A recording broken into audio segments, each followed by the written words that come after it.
শবে বরাতের ফজিলতের কথা বর্ণিত হয়েছে বিভিন্ন হাদিসে। তাই শুধু নামাজ নয়, শবে বরাতের রাতে আরও কিছু ইবাদত করা যায়। যেমন নাম্বার 1, কোরআন তেলাওয়াত। এই রাতে বেশি করে কোরআন পড়া উচিত। বিশেষ করে সূরা ইয়াসিন, সূরা মুলক, সূরা দুখান পড়ার ফজিলত সম্পর্কে অনেক হাদিসে বর্ণিত হয়েছে। নাম্বার 2, তাওবা ও ইস্তিগফার। আল্লাহ তাআলা শবে বরাতের রাতে বান্দাদের গুনাহ ক্ষমা করেন। এজন্য এই রাতে বেশি বেশি তওবা করা উচিত। নাম্বার 3, দোয়া ও জিকির। এই রাতে বিশেষ দোয়া পড়তে পারেন, যেমন আল্লাহুম্মা ইন্নাকা আফুউন তুহিব্বুল আফওয়া ফাআফু আন্নী।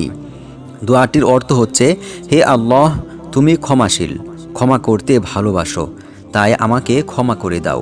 নাম্বার 4, সদকা ও দান খয়রাত।